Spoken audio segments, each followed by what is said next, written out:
Hey, what's going on, guys?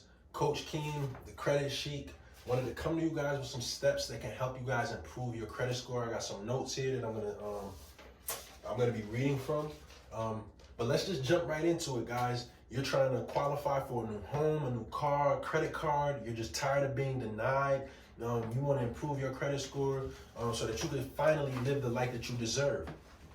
The first thing that you need to know and understand is that the biggest key factor when it comes to calculating your credit score is how you pay your bills and whether or not you pay your bills on time every month.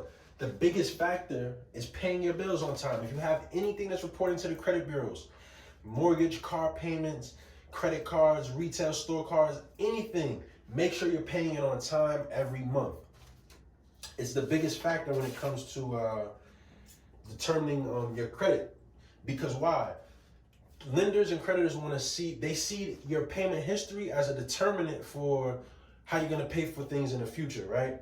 Paying late or settling on an account for less than what you originally agreed to pay will always negatively affect your credit. And typically that only happens once you've gotten behind and you've gone delinquent on an account. It's gone late, it's been closed, etc. Now you have to go into doing some of these things like paying late or settling and things of that nature. Late payments hurt your score anywhere from 50 to 100 points depending on the type of account. Why is that? Because payment history accounts for a whopping 35% of your overall credit score, which actually makes up 192.5 points on the FICO scoring model. My marker's dying. So this is why it hurts so bad when you get one late payment, because you're attacking 35% of your overall credit score, right? It's the FICO model is 300 to 550. 850. So the total amount of points that you have that's calculated is 550 points. 192 out of those 550 points is determined by your credit, by how well you pay your bills on time. And this is the biggest chunk of your overall credit factors. There's 5 factors. The biggest one is your payment history. This is why it's so important, guys. And that's why I put it as number 1 when it comes to steps to improving your credit. These are in no particular order. If you're trying to, I'll get to that at some point in time, but just bear with me, right? Is there anything else? So, to help you out with paying your bills on time, set up automatic bill pay or calendar reminders. We all have cell phones now. You can simply put the type of bill, the date it is, the amount that it is, what credit card you have it attached to, and put it in your phone and your calendar. You can also set up automatic bill pay with the credit or debit card that you're using to pay that bill, and it will come off on a time and date and for the amount that particular bill is a balance on that bill, and you won't even have to worry about it. It just comes right out, right? Is there anything else? Just know that late payments can affect your credit report for up to 7 years.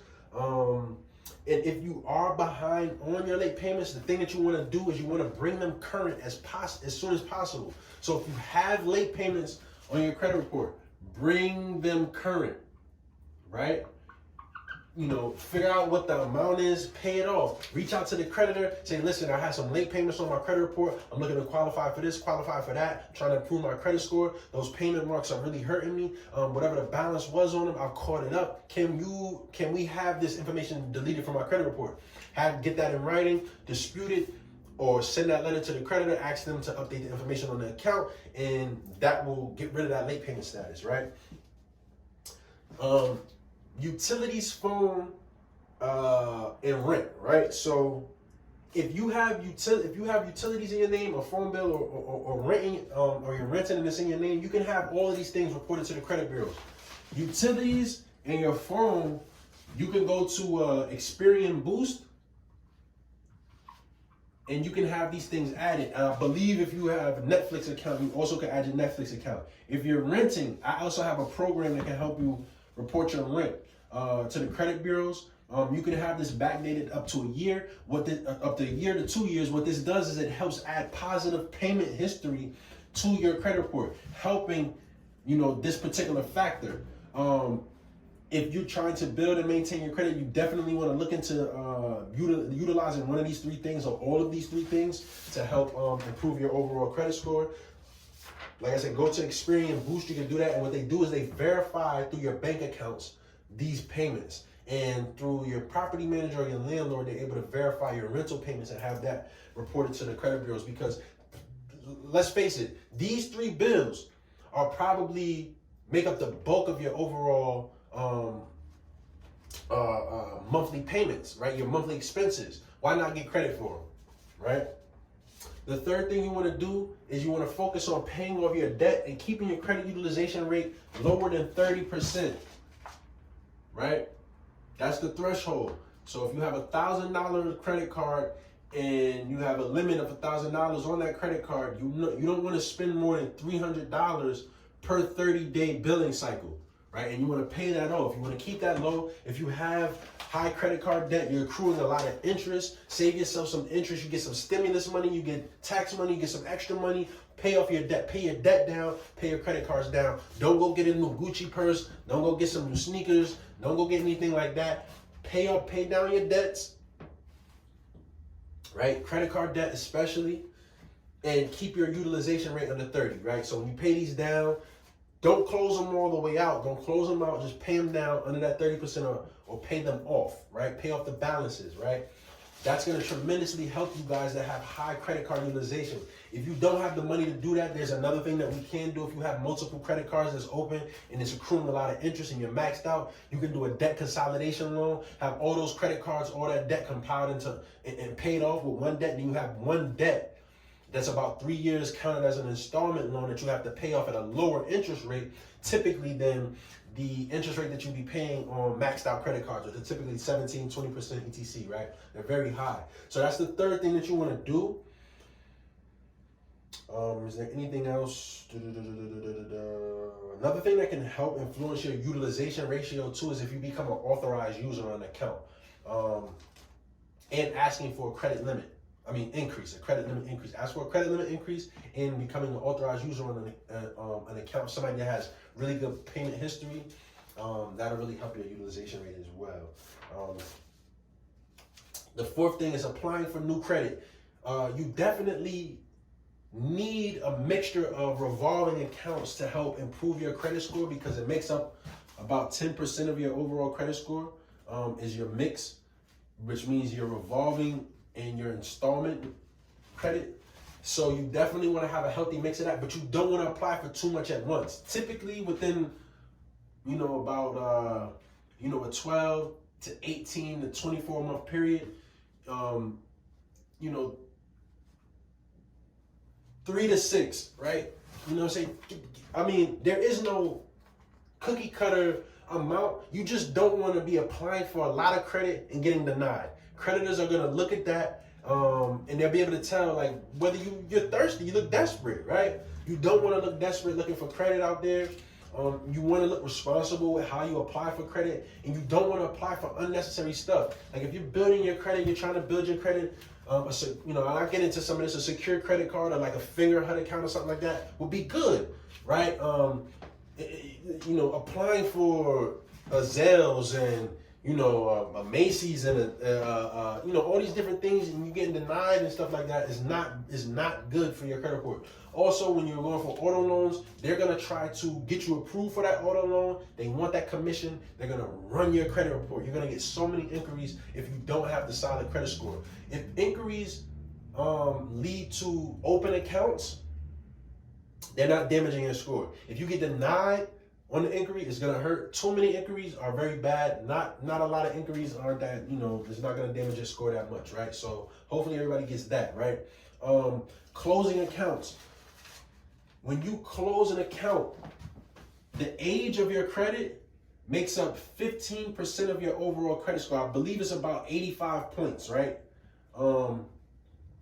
When you close out old accounts, because a lot of people, when they try to improve their credit score, what they'll do is they'll just close all their credit cards. I'll close out all my accounts, and then what happens is their credit score drops, right? And they don't understand why. Because you just erased his age, right? It's like going to a job interview. You have 10 years experience on the job, but you never mentioned a day. You know, you got a guy that comes in behind you. He only has a year of experience. He tells all about it. He gets the job.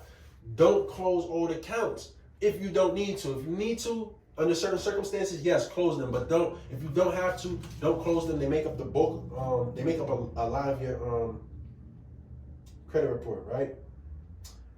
As long as like a lot of these accounts that are older are not costing you money in interest, high interest, don't close them out. And what happens also when you close out old accounts, it'll drive your utilization rate up, because what you've done is you've gotten rid of the limit. This is why to increase your credit utilization rate, sometimes we ask for a limit increase, because now you've taken that $1,000 and we got another increase, right?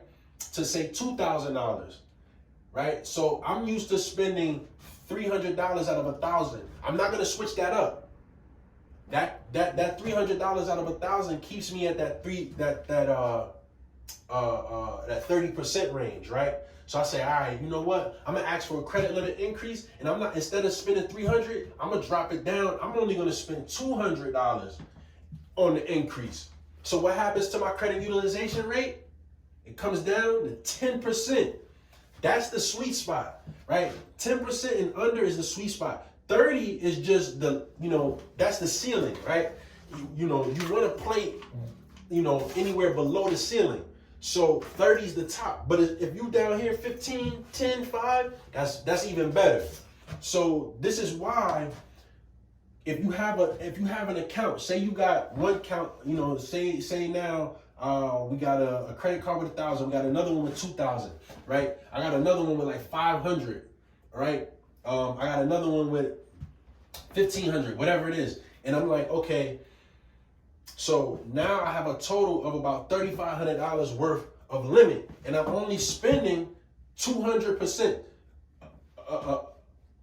So let's just say I'm spending $350 now. Let's just keep these numbers round. So I'm spending only 10%, right? Say if I get rid of this $2,000 account, I've just gotten rid of $2,000. I'm left with a $1,500 out of all my balances or all my limits on my credit, and I'm spending, I'm used to spending this $350.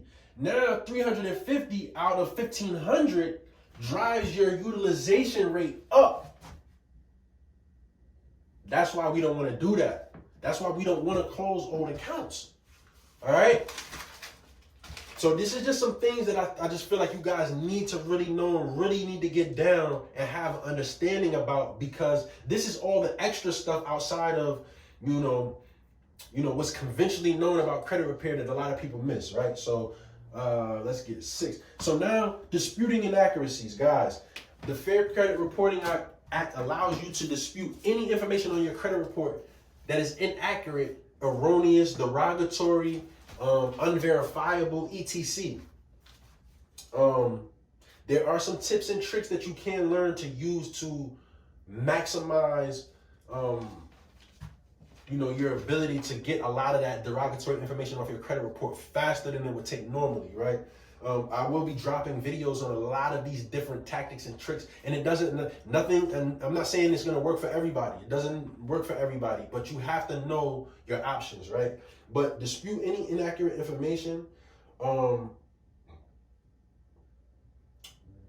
This type of information can stay in your credit report for up to 7 years, right? 7 to 10 years. And we're talking about stuff like late payments, public records, inquiries, collections, closed accounts, anything like that. And what you're looking for is any derogatory information, even if it's your name spelled wrong, your all addresses, work history, your social security number is off, birth date, the account number on the account, the balance on the account, the credit limit on the account, the date that it was last paid, payment activity date is wrong. Anything that you can find is inaccurate on the account, you have the right to dispute it and either have it removed or updated. Whether it's removed or updated, it's going to change the algorithm and help boost your score. You need your credit report to reflect positive information.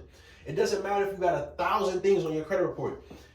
it's all positive. You're paying your bills on time. You're not maxing out your card. You keep your utilization rate. You're not applying for too much credit. You're not doing those things that you know based on these factors and stuff. It's not going to damage your score. You're going to be good. If you have 3 accounts, you can have 1, 2 accounts. If you're late, you maxed it out. You know, you went and closed one of them out of the 3. You're gonna have a poor score. So it's all about maintaining and managing these things. Disputing the inaccurate information. You have to monitor your credit. You have to be aware of what's going on your credit report, right? You have to clean your credit report up. Your credit report should reflect exactly who you are right now.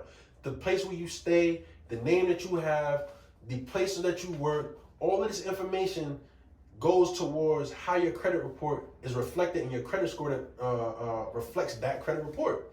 So you have to have these things all in place, and having a well-rounded understanding of all of these different factors will help you improve your credit score, maximize and be able to leverage that credit score to get approved for the loans, the car notes, the credit cards, the business loans, the personal loans, and just the access to a better quality of life that you need and that you want, right? So take the time out to dispute the inaccuracies. Like I said, it doesn't matter what it is, what kind of account it is. It could be a student loan, child support, bankruptcy, foreclosure, late payment, closed account, charge off, collections, anything, you can dispute it, right? So I got a question from somebody. They asked me, how long does this take? It depends on your credit report. Everybody's credit report is different. This is why monitoring your credit report, taking a look at what's going on is so important. You can freecreditreport.com, just Google somewhere where you can pull your credit reports from Experian, TransUnion, and Equifax and just go through it. You know, so you have Smart Credit, you have Identity IQ, you have Privacy Guard. These are paid membership programs. You know, you have Credit Karma, which is good too. It's not really as accurate as other ones, but they're all different because of the scoring models and stuff like that. But it depends on your particular credit report, how many accounts you have that are reporting derogatory. If you're working with a credit repairing agency or you're doing it yourself, how fast you can get those people or the credit bureaus your dispute letters or your information to get your dispute letters going. How fast the credit bureaus respond back, how fast you respond back to the credit bureaus. It can take 1, 2, 3, 4, 5 rounds just to get one account off or all of the accounts. It's a bunch of different factors, right? But there is a blueprint to how to go about disputing, improving your credit, and then just understanding your overall credit score, period, right? And how your credit report, how all of that works. Is there anything else? Just know that it also depends, like I said, on the accounts. Bankruptcies, inquiries, public records, and things like that, they're typically harder to get off your credit report. Late payments, things of that nature. This is why practicing good credit building habits and maintaining habits are so important, right? Because you just don't want to get yourself in the hot water. Once you're in the hot water, it's kind of too late. And then, you know, people come to me and it's like, oh, I need something done in, 2 days, 2 weeks. I need this done yesterday. It doesn't work like that. There are no shortcuts with this thing, guys. The other thing is, so establishing and building credit. Some people don't have any credit at all. That's what you call when you're credit thin, or what they call credit invisible. Means you just don't have a lot of accounts on your credit report. They say you just have a thin credit file. Some things that you can do are you can apply for a secured credit card. There's also Fingerhut is another good one. There's a few other things as well. You have credit builder loans like Self Inc. That's another one. You can also, if you have the phone, rent, utilities in your name, you can have these things added to your credit report to start building your credit score. You could also be added as an authorized user to an account or something like that. An authorized user, you just assume the credit history that the person that basically co-signing for you has. And is there anything else? Not really. So, guys, if this information helped you, please like, please share this this video. I'm going to be uploading this to YouTube. I'm going to upload this to a few other channels. I hope that this information helped you guys. If you have any more questions, please feel free to comment, DM me. reach out to me at the number below. Just text. You can call.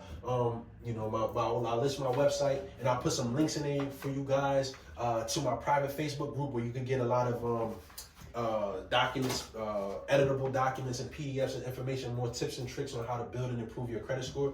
Thank you guys. I appreciate it so much. Coach King, the credit sheet. I'm out.